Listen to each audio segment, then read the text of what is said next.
सबको हमारे जीवते परमेश्वर के नाम में नमस्कार। मेरे प्रियो, आज का जो वचन आप लोगों के बीच में परमेश्वर देना चाह रहा है उसमें इब्रानियों की किताब उसका 9 का 27 में पद इस प्रकार कहता है। हालेलुया, स्तुति हो। ओहो, इब्रानियों 9 का 27, इब्रानियों 9 का 27। और जैसे मसीह के लिए एक बार मरना और उसके बाद न्याय का होना नियुक्त है। मेरे प्रियो, परमेश्वर का वचन इस प्रकार कहता है, जैसे मसीह के लिए एक बार मरना और उसके बाद न्याय का होना नियुक्त है। मेरे प्रियो, आज बड़ा संसार में मेरे लोग बाग अपना पुनर्जन्म के ऊपर विवाद चलता है। मेरे प्रियो, आज दुनिया के अंदर जो विवाद वाली स्थिति है, जो पुनर्जन्म है, ऐसा कुछ भी नहीं है। मेरे प्रियो,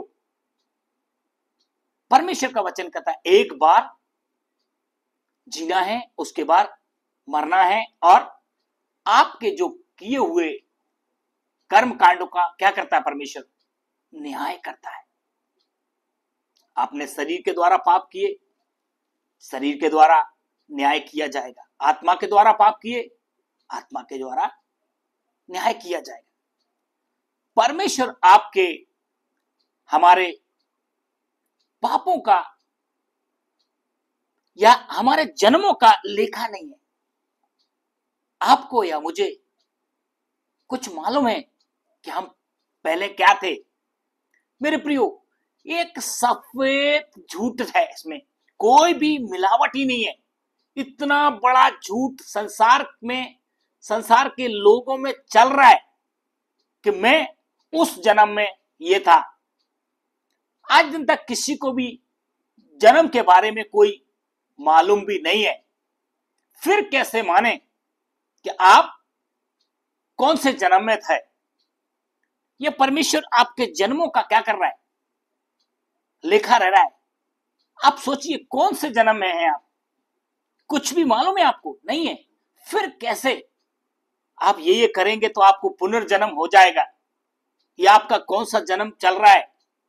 मेरे प्रियो, परमेश्वर का वचन कहता है एक बार जन्म हुआ है।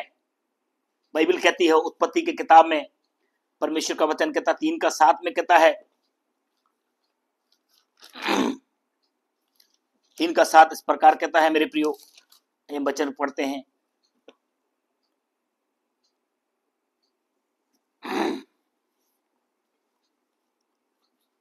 धन्यवाद यीशु, धन्यवाद यीशु, धन्यवाद यीशु, धन्यवाद।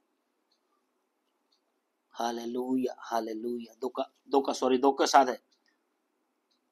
तब यहोवा परमेश्वर ने आदम को भूमि की मिट्टी से रचा और उसके नथनों में जीवन का श्वास फूंक दिया और आदम जीवित प्राणी बन गया। मेरे प्रियो, परमेश्वर ने आदम को जीवित प्राणी बनाया।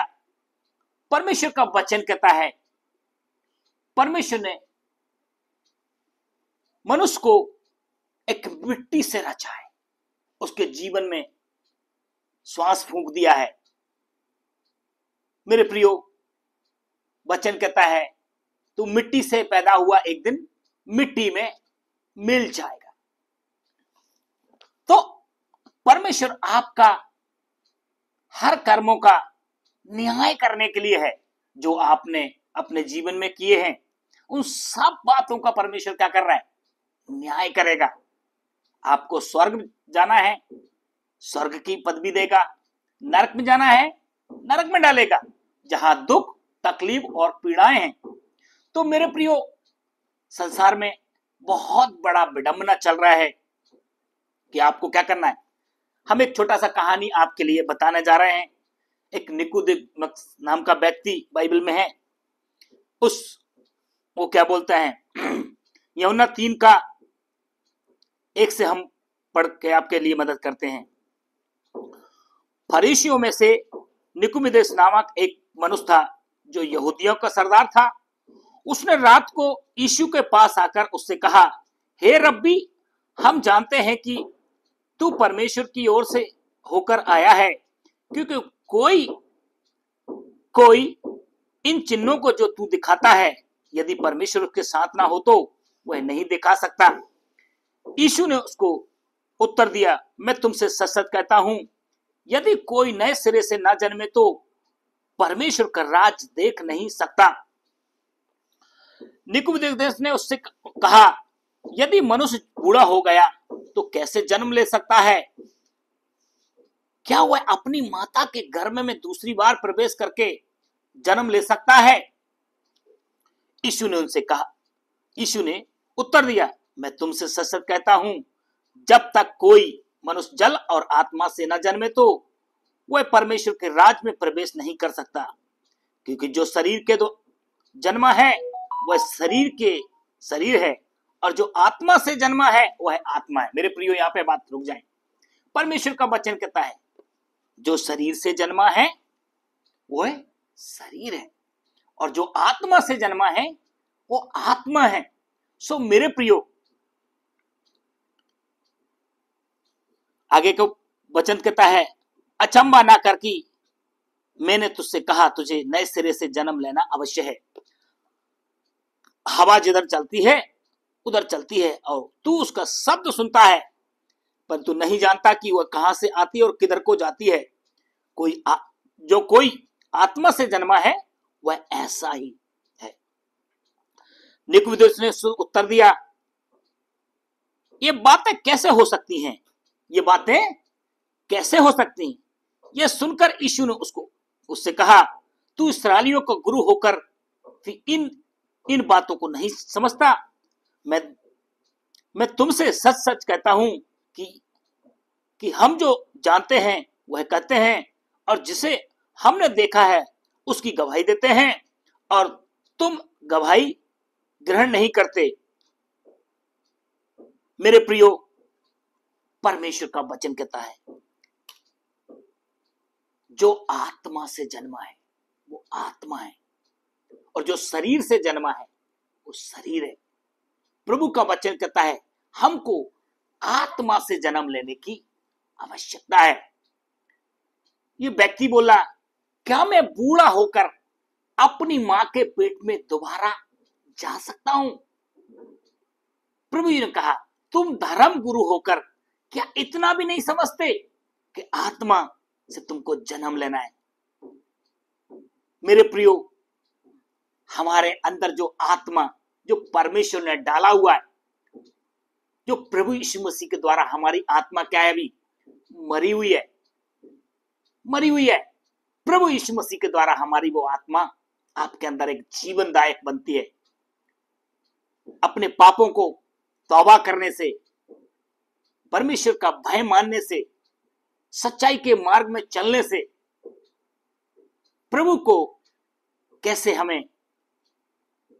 हमको जन्म देता है आत्मा से। जो प्रभु का वचन कहता है, जो आत्मा से जन्मता है वो आत्मा है, परंतु जो शरीर से जन्मा वो शरीर है।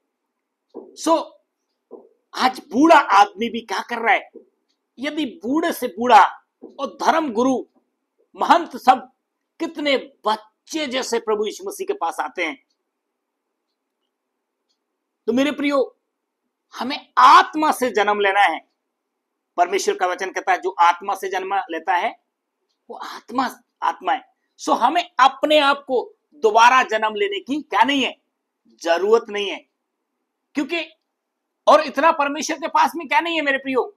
समय भी नहीं है कि आपके जीवन का तीसरा, चौथा, पांचवा, सातवां जन्म का भी क्या करें? लेखा रखें। सातवां जन्म, ये तुम इस अगले जन्म में कुत्ता, बिल्ली, कीड़े मकोड़े ये बनोगे, गधा खच्चर बनोगे, हाथी घोड़ा बनोगे। ये मेरे प्रियो बहुत बड़ा झूठ है। यदि हमें आपको कुछ मालूम है तो आप बताइए मेरे प्रियो, आप सोचिए मेरे प्रियो, क्या आप इसके पहले कौन से जन्म में थे? किसके घर में थे? क्या करते थे जो आपको इतनी योनियों के बाद, इतना पुनर्जन्म के बाद एक मनुष्य का रूप मिला है, क्या थोड़ा सा भी आपको मालूम है? नहीं ना मेरे प्रियो। फिर ये जन्म की कथाओं में क्यों उलझे हुए हैं? मेरे प्रियो, प्रभु यीशु मसीह ने कहा एक बार जन्म लेना है, उसके बाद मरना है, उसके बाद न्याय का होना नियुक्त है। सो हमने जो अपने जीवन में बुरे कर्म किए या अच्छे कर्म किए, इन सब का प्रभु हमारे जीवन में क्या करेगा? न्याय करेगा। बचपन से लेके बुढ़ापे तक, मरने तक, हर समय का, हर विचार का परमेश्वर हमारा क्या करेगा मेरे प्रियो? न्याय करेगा। यदि आपने इस समय कुछ बुरे विचार किए हैं, इस समय कुछ अपने मुंह से बुरा भला बोला है, इस समय किसी आंखों से बुरा भला देखा है, मेरे प्रियो, इन सारी बातों का परमेश्वर का वचन कहता है लेखा देना है, लिखा जा रहा है। इसलिए परमेश्वर का वचन कहता है डरते और कांपते हुए उसकी क्या करो? उसकी आराधना करो। इसलिए प्रभु यीशु मसीह ने कहा है मैं पवित्र हूं, तुम भी क्या करो? अपने सारे चाल चलन में पवित्र बनो। पवित्र बनना एक बहुत बड़ा सौभाग्य की बात है। जीवित परमेश्वर के हाथों में पड़ना बहुत बड़ा सौभाग्य की बात है मेरे प्रियो। प्रभु यहां पे निकुबिद देशमुख जो बड़ा यहूदियों का सरदार था, गुरु था, हे प्रभु क्या मैं अपनी मां के पेट में दोबारा जन्म ले सकता हूं?